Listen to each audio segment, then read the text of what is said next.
એક જ સરખા દિવસ સુખમાં કોઈ ના જાતા નથી. એક જ સરખા દિવસ સુખમાં કોઈ ના જાતા નથી. ખીલે તે કરમાય છે ને નામ એનો નાશ છે. જે જે ચડે તે પડે એ નિયમ પલટાતા નથી. સમય બડો બલવાન છે નહીં પુરુષ બલવાન. કાબે અર્જુન લૂંટ્યો એ જ ધનુષ એ બાણ. નમસ્તે મિત્રો, હું છું આશા અને આપ સાંભળી રહ્યા છો વાર્તા વિશ્વ. આજે એક સુંદર ભજનની કેટલીક પંક્તિઓ સાથે વાર્તાની શરૂઆત કરવા જઈ રહી છું. વાર્તાનું શીર્ષક છે આંબો અને એના લેખિકા છે વર્ષા અડાલજા. તો આવો સાંભળીએ આજની વાર્તા. ઉર્વશીએ કોટેજીસના રાઉન્ડ લીધા. બધે સવારની પ્રવૃત્તિઓ ચાલતી હતી. નાવું ધોવું, સફાઈ, પાઠ પૂજા, દરેકના ખબર અંતર પૂછતી જતી હતી. કાલે તાવ હતો, આજે કેમ છે? જય શ્રી કૃષ્ણ અનુ કાકા, ગાર્ડનિંગમાંથી પરવાર્યા? આજે ઓફિસમાં તમારું કામ છે હો? નીરુ માસી, આજે કોમ્પ્યુટર ટીચર આવવાના છે, તૈયાર છો ને? છેલ્લે કિચનમાં ડોક્યું કર્યું. વાસણો સ્વચ્છ છે જોઈ લીધા. કોઠારમાં અનાજ પર નજર ફેરવી લીધી.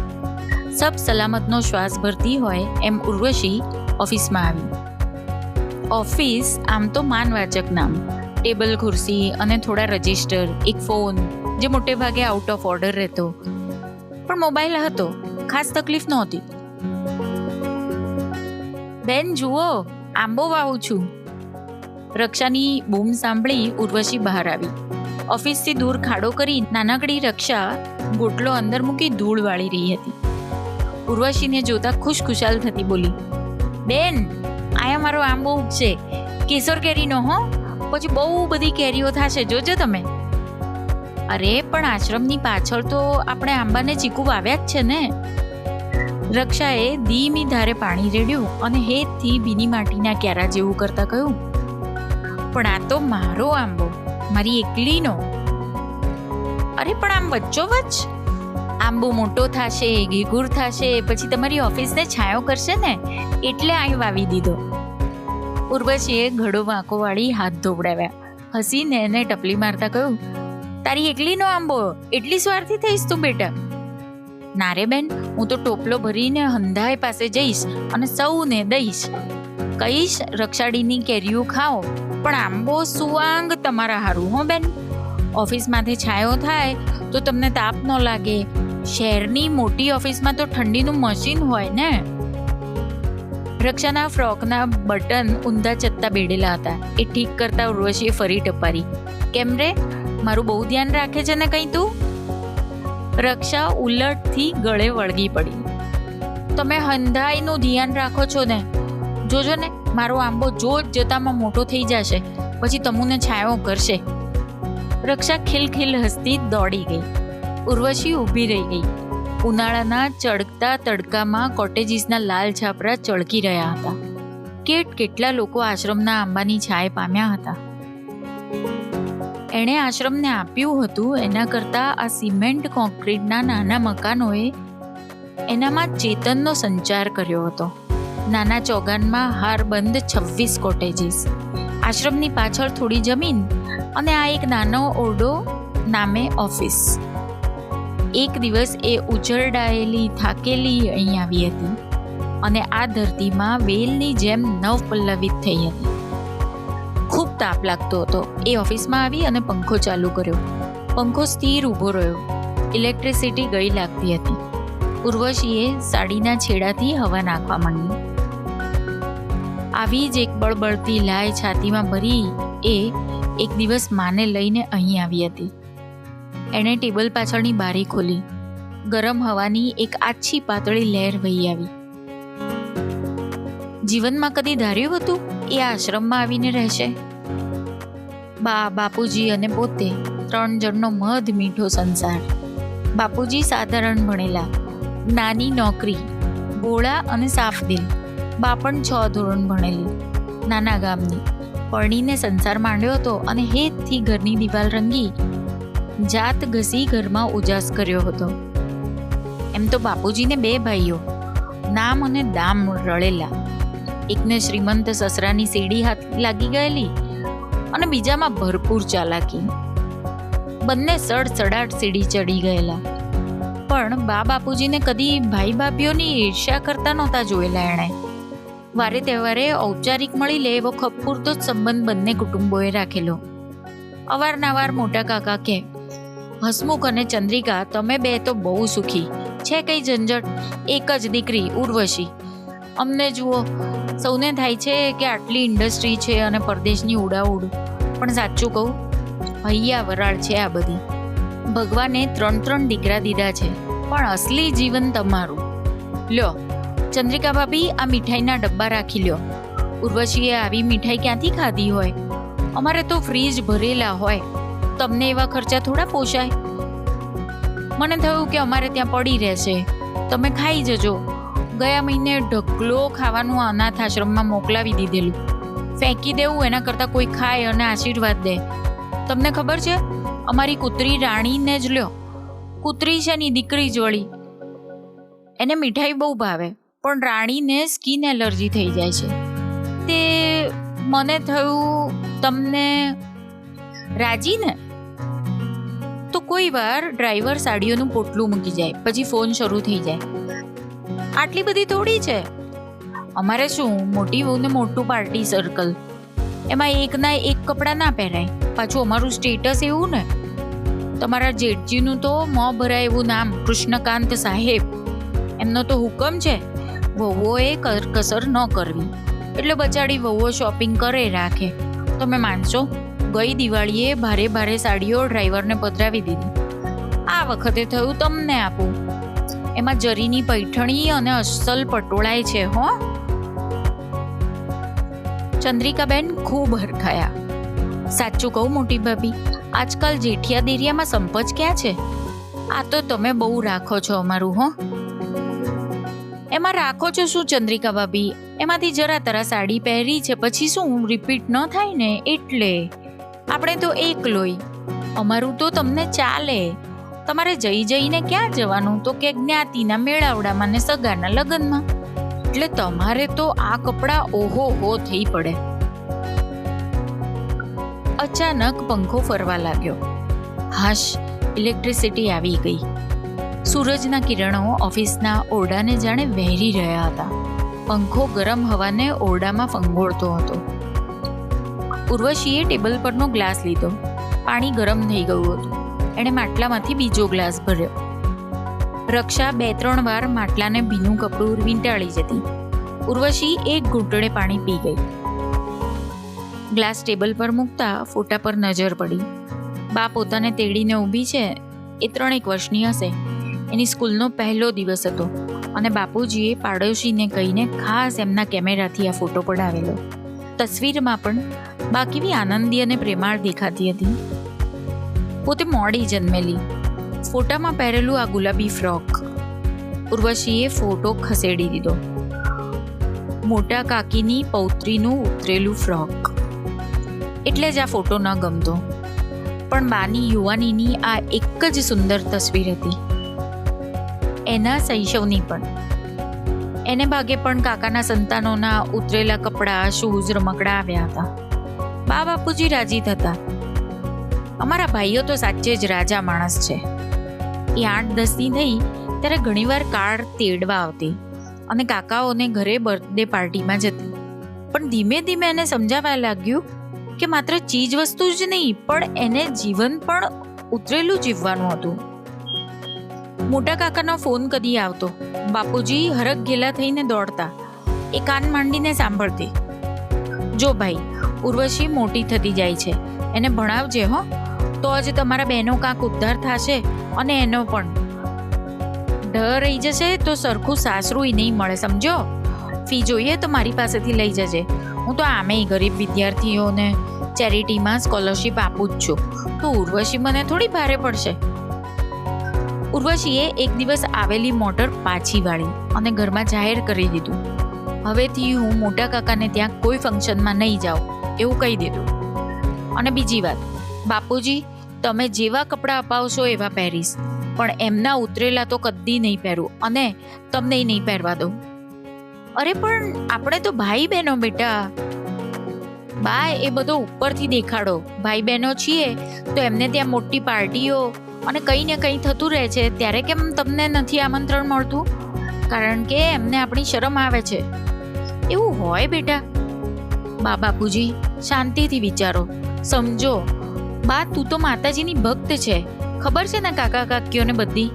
ક્યારેક તારા નવરાત્રી ઉપવાસમાં વધેલા સડેલા ફ્રૂટ મોકલે છે ને. પણ હા તો એ કે કાલે જ એમના ઘરે નવચંડી યજ્ઞ હતો. ખાસ ગુજરાતથી બ્રાહ્મણો આવેલા, મોટું ફંક્શન હતું. હે સાચું સાચ? હું દર્શન કરત ને. પણ તને બોલાવી હોત તો ને. એમાં બધી સેલિબ્રિટીઝ આવી હતી. મેયર હતા, મિનિસ્ટર હતા. એમાં બિચારા બાપડા હસમુખ ચંદ્રિકા આવે તો એમના સ્ટેટસમાં પંક્ચર ન પડી જાય? આજે પણ પ્રસાદ નહીં મોકલાવે. તમને ખબર પડી જાય ને. મને તો મારી ફ્રેન્ડે કહ્યું, એ ત્યાં પૂજામાં ગઈ હતી. વાત તો ખરી હતી. ભાઈના સમગ્ર પરિવારનો યજ્ઞમાં બીડું હોમતા પ્રધાન સાથેનો ફોટો હતો છાપામાં. શા માટે આ બળબળતી પીડા હજી એને અકળાવી મૂકે છે? ઉર્વશી ઉઠી અને ફોટો ફ્રેમમાંથી કાઢી એનો ફોટો કાતરથી કાપી નાખ્યો. બસ બા તસવીરમાં રહી ગઈ એકલી, હસતી. એને નિષ્પલક આંખે તાકી રહી. ભૂતકાળ કાપી નાખવાથી એ મનમાં સ્મૃતિનું આ સળવળ થવું મુઠ્ઠીમાં કેદ કરી બંધ કરી શકાતું હોત તો. એને ખૂબ આનંદ થયો હતો જ્યારે ડ્રાઈવર પોટલું લઈને આવ્યો ત્યારે બાએ એને પાછો વાળ્યો હતો. થોડી જ વારમાં ધુઆ મોટા કાકાનો ફોન આવ્યો હતો. આ શું માંડ્યું છે હસમુખ? મારું આવું અપમાન? આટલી અકળાઈ? બાપુજી ગભરાઈ ગયેલા. એણે તરત ફોન હાથમાં લઈ લીધો હતો અને મીઠાશથી કહ્યું હતું, કેમ છો મોટા કાકા? એમણે બરાડો પાડ્યો હતો. મજામાં નથી, સમજી છોડી? હું જરાય મજામાં નથી. તને ખબર છે, આજ ખાસ તારા માટે તારી કાકીએ કપડાં મોકલ્યા હતા કે તું કોલેજ જતી થઈ. ઢંગના કપડાં તો જોવે ને. અને તારી માએ? ખબર છે મોટા કાકા, મેં જ ના પાડી હતી. મારી ફેશન અને ફિટિંગ અલગ જ હોય છે કાકા. પાછું કલર પણ અમુક જ ગમે. મારું અમારા ફેમિલીનું શોપિંગ હવેથી હું કરીશ. તમે કોઈ જરૂરિયાતવાળાને, અરે હા, આશ્રમમાં જ મોકલાવી દો ને. બિચારા ગરીબ બાળકોની દુઆ મળશે કાકા. મોટા કાકા ફાટેલ સ્વરે બોલ્યા, એમ કે ને તારે સંબંધ કાપી નાખવો છે છોડી? આ સારું નથી. સગાવાલાઓની ઓથ કોને કહેવાય એની હવે તને ખબર પડશે. આજ સુધી અમે તમને પાળ્યા પોષ્યા. એક્ઝેક્ટલી કાકા, તમારી ઉપર પણ ક્યાં સુધી બોજો બનવું? અમારી તમને કેટલી ચિંતા હતી મને ક્યાં નથી ખબર. એટલે જ તમને મુક્ત કરવા જ. ધડામ ફોન મુકાઈ ગયો. હસમુખભાઈ હાફળા ફાફડા થઈ ગયા. ઉર્વશીએ સધિયારો આપ્યો, બાપુજી તમે શેના ડરો છો? એ કઈ ગોળીએ મારવાના છે? એ કોઈ દિવસ કામ લાગવાના છે? એમના પોતાના અહંકારને પોષવા એ એમનું વધ્યું ઘટ્યું આપતા હતા. આપણે પણ સમાન હોય કે નહીં? ચંદ્રિકાબેને તરત ઉમેર્યું, વાત તો ખરી, આપણે જ આંખે પાટા બાંધ્યા હતા. પણ ઉગાડું હતું ને હું દેખાયું કા નહીં? ઉર્વશી બાને ગળે વળગી પડી. મારા બા બાપુજી વર્લ્ડમાં ગ્રેટેસ્ટ છે. એમને કોઈના ઓશિયાળા જોવા મને જરાય ના ગમે. ચંદ્રિકાબેનને દીકરી પર વાલ ઉભરાયું. મા બાપ દીકરીને કેળવણી આપતા હોય છે. અમારી દીકરીએ તો અમને સદબુદ્ધિ આપી. જો તારી વાત અમે સ્વીકારી, અમારી તું સ્વીકાર. આપણે સાવ સંબંધ ના કાપવો. ઉપર છલ્લો તો એમ, પછી એમની મરજી. ઉર્વશીબેન લ્યો, તમે આઈ પૂતળાની જેમ કાં બેઠા છો? પાણીના પાઇપમાં કંઈક ગડબડ છે. તે પ્લમ્બર આવ્યો છે અને બહાર 2-4 જણા વડીલ છે. એડમિશન હારું અને આ ટપાલ. ચાલ આવી દઉં બેન? મુક્તાબેન ઓફિસની સફાઈ કરવા લાગ્યા. ઉર્વશીએ કહ્યું, રંજનબેનને કહો ને કે એ બધા કામ પતાવી લે. મને જરા માથું ભારે લાગે છે. મુક્તાબેન ઝટપટ આવ્યા અને સાવરણી મૂકી ઉર્વશીનું માથું દબાવવા લાગ્યા. તે દુખે જ ને, આખો દાડો લમણાજીક. તમે અહીં આવ્યા અને આશ્રમનો ચાર્જ લીધો ને એની પહેલા આ બધું બંજર હતું. તમે આવ્યા ને નંદન મન થયું. કેટલાને અહીં આશરો દીધો છે તમે બેન. ઉર્વશીને માથે ફરતો હાથ ખૂબ હૂંફાળો લાગતો હતો. મુક્તાને શું ખબર, આશરો લેવા તો એ પોતે આવી હતી, માને લઈને. ટ્યુશન કરી એણે ઘરને ટેકો કર્યો હતો. આપ બળે ભણી હતી, સોશિયલ સાયન્સીસની ડિગ્રી લીધી હતી. બાપુજીની બહુ ઈચ્છા હતી એમની એકની એક દીકરી ઉર્વશીના લગ્ન થાય, પણ ત્યાં તો બાપુજી પ્રોસ્ટેટ કેન્સરમાં મૃત્યુ પામ્યા. થોડી ઘણી બચત પણ પૂરી થઈ ગઈ. બાને કોને ભરોસે મૂકી પોતાનું ઘર ચલાવવા ચાલી જાય. એની સાથે જે યુવાનને લગ્ન કરવા હતા તેને એણે કહી જોયું હતું, તમારા બા બાપુજીની હું કાળજી લઉં, તમારો સંસાર ચલાવું એવી તમારી અપેક્ષા છે તમને મારી પાસે, તો તમે પણ મારી બાની કાળજી રાખો એમ કહું તો એમાં ખોટું શું છે? એ હસી પડેલો. મને તારી પાસેથી દહેજની કોઈ જ અપેક્ષા નથી, પણ તું તારી સાથે તારી માં લાવે. સોરી ઉર્વશી. ઉર્વશીએ પોતાનો નિર્ણય લઈ લીધો. મુંબઈનું ઘર વેચી બાને લઈ આ જ સિનિયર સિટીઝન હોમમાં એક આવી જ બપોરે આવીને ઊભી રહી હતી. આધાર નામનું એનજીઓ આ સિનિયર સિટીઝન હોમ ચલાવતું હતું. અહીં વયસ્ક ભાઈ બહેનો તો આવતા, પણ સાથે યુવાન સંતાન પણ રહેવા આવે એ આશ્ચર્યની ઘટના હતી. એક બેન અહીં રહી દેખરેખ કરતા, બાકી ટ્રસ્ટી મંડળના સભ્યો અવારનવાર આવીને ચાલી જતા. એ લોકોએ એને મેનેજમેન્ટ સોંપી દીધું. એને સંસ્થાનો અનુભવ અને ડિગ્રી. 4 વર્ષમાં તો એણે ભગીરથ કામ કર્યું. ટ્રસ્ટીઓ પાસે ડોનેશન ડ્રાઈવ કરી પૈસા ભેગા કર્યા, પાઈનો હિસાબ રાખ્યો, અને અહીં વસતા વડીલોને નક્કામાં બેસી રહેવાને બદલે, ભજન કીર્તનના કાર્યક્રમને બદલે સૌને પોતાની ક્ષમતા મુજબ જવાબદારી આપી કાર્યમાં સહભાગી બનાવ્યા. બહુ અઘરું હતું આ. અમે જિંદગીના છેવાડે છીએ, હવે શું કામ કરીએ એવું એ કહેનારા હતા. પણ પ્રેમ, સમજાવટ અને દબાણ કરીને એણે સંઘ ચાલતો કર્યો. અને આજે એનો આશ્રમ માત્ર નવરાધૂપ સિનિયર સિટીઝન્સનો મેળો નથી, એક મોડલ ટાઉનશીપ છે. બીજી સંસ્થાઓના કાર્યકરો સંસ્થા જોવા આવે છે. ઉર્વશીને ખૂબ સારું લાગ્યું. એણે મુક્તાબેનનો હાથ પકડી લીધો. આ ચમત્કાર કંઈ મારી એકલીનો નથી, તમારા સૌનો છે. યાદ છે ને, શરૂઆતમાં ચંદે સાહેબ રોજ રાત્રે પીને આવતા ને મારી સાથે ઝઘડો કરતા. તમારા પતિદેવે એની સાણ ઠેકાણે ન લાવી હોત તો અત્યારે આ દારૂની ક્લબ બની ગઈ હોત. એ તો બેન, ડુંગરો તો તમે ઉચક્યો, અમે સૌએ તો ટેકો કર્યો. જુઓ ને, આજ તો આ બા મંડી પડ્યા છે સવારથી. વળી શું ઉધામો કર્યો? વ્હીલચેરમાં બેઠે બેઠે એ આજ સૌને કસરત. શું કયો એને? ફિઝિયોથેરાપી. એ જ 4-5 ને ભેગા કરીને કસરત કરાવે છે. જોતા હસવું આવે ને ડોસી વાલાય લાગે. પંડનું ઠેકાણું નથી ને આમ તેમ વાકા ચૂકા થાય છે. ઉર્વશી હસી પડીને ઊભી થઈ. મારા ફાધરને અહીં દાખલ કરવા છે. What is the formality? કશુંક પરિચિત. શું છે? કોણ છે? ઉર્વશીએ ચમકીને ઉપર જોયું. એક યુવાન ઊભો હતો. બાજુમાં લાકડીને ટેકે એક વૃદ્ધજન. એણે શાંતિથી પૂછ્યું, યસ? એ યુવાને તરત હળવાશથી કીધું, ઓ કોણ ઉર્વશી? તું અહીં છે? હાશ, તો ચિંતા નથી. હું નીરવ, ન ઓળખ્યો મને? તારો ભાઈ. ઉર્વશીએ સ્વસ્થતાથી કહ્યું, તમને લોકોને ન ઓળખું તેમ બને? આ તમારા ફાધર. બેટા, હું મોટા કાકા. ધ્રુજતા સ્વરે એ બોલ્યા. ઓ યસ, મિસ્ટર કૃષ્ણકાંત. નમસ્તે. નીરવ, વાત એમ છે કે અહીં એડમિશન માટે તો વેઇટિંગ લિસ્ટ છે. તમે ફોર્મ ભરીને મૂકી જાઓ, તમારો ચાન્સ લાગશે તો. કમોન ઉર્વશી, તું તો મારી બહેન છે. અમારે શાનું waiting list? Sorry mister Nirav, અહીં ડિસિપ્લિનથી કામ થાય છે. અમારા નિયમોથી વિરુદ્ધ હું કશું ના કરી શકું. મુક્તાબેન, આ ભાઈને ફાઇલમાંથી ફોર્મ આપી દેજો. બધી વિગતો ભરીને મૂકી જાઓ. અમે તમને આશ્રમમાં જગ્યા થઈ કોન્ટેક્ટ કરીશું. પણ ઉર્વશી બેટા.